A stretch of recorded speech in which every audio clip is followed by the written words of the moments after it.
انہوں نے اپنے عمل، اپنے کردار، اپنے آپ کو اللہ کی بارگاہ میں اس طرح سپرد کر دیا تھا کہ ان کے کردار، ان کے عمل کی وجہ سے یہ شناخت ہوگی کہ یہ کسی نہ کسی بزرگ کی اولاد میں سے۔ سبحان اللہ، سبحان اللہ، تو اللہ لہٰذا لوگ جب پوچھتے، تحقیق کرتے، معلوم ہوتا، نام پوچھتے تو جی اندازہ ہوتا کہ یہ جنیدی بزرگ ہیں، جنیدی سلسلے سے، اور ان کا نسبی تعلق حضرت جنید بغدادی سے ہے۔ سبحان اللہ، جیسا کہ آج کل ایک عام ہو گیا ہے کہ اولاد فلاں، اولاد فلاں، اولاد فلاں کا اپنا تعارف، لیکن ہم نے کبھی نہیں سنا، نہ یہ سیکھا کہ اس طریقے سے ہمارا تعارف کیا جائے، سبحان اللہ، بلکہ نسب نہیں، ہماری والد محترم کی پوری زندگی عمل کا پیکر ہے۔ بے شک بے شک، انہوں نے پورے قوم و ملت کو عمل دیا ہے۔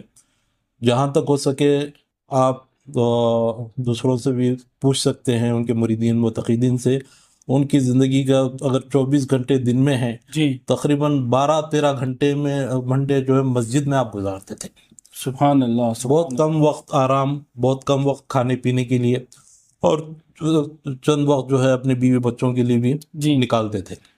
لیکن استقامت جو ہم کہتے ہیں، اور جس کے بارے میں اولیاء اللہ نے فرمایا ہے کہ الاستقامت فوق الکرامہ، جی کہ کرامتوں کے اوپر استقامت ہے، تو وہ استقامت ہم نے ان کی زندگی میں دیکھا۔ سبحان چاہے اللہ، نماز کی پابندی ہو، جی نماز چاہے سفر ہو، حضر ہو، ہم نے انہیں ٹرین میں بھی نماز ترک کرتے ہوئے نہیں دیکھا، فلائٹ میں بھی نماز ترک کرتے ہوئے نہیں دیکھا، کہیں بھی نماز کے بارے میں انہوں نے کبھی کمپرومائز نہیں کیا۔ اللہ، یہاں تک کہ ایک 1907 میں بہت بڑا ایکسیڈنٹ ہوا تھا، جی ایکسیڈنٹ کے دوران بھی جو ہے آپ بے ہوش ہو جاتے تھے، اللہ، جب بھی ہوش آتا تو فوراً تیمم کے لیے مٹی منگا کے تیمم کرتے۔ وہ نماز پڑھتے پڑھتے کیفیت یہ تھی کہ پھر سے کمزوری کی وجہ سے بے ہوش ہو جاتے۔ اللہ، جب ہوش آتا تو کہتے کہ میں کون سی رکعت پڑھا، کون سی نماز پڑھا، کتنی رکعت پڑھا، ساتھ میں ان کے خلیفہ موجود تھے۔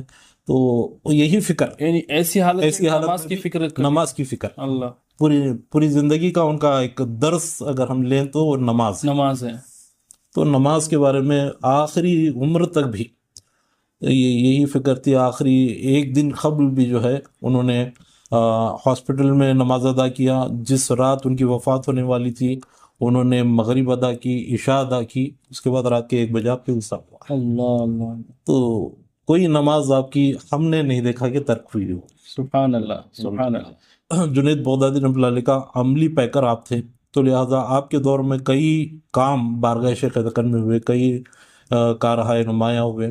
تو ہر بزرگ کا ایک طریقہ کار رہتا، جی کسی کا سلوک اخلاص پر رہتا، جی کسی کا سلوک رضا پر رہتا، جی کسی کا سلوک توکل پر رہتا، جی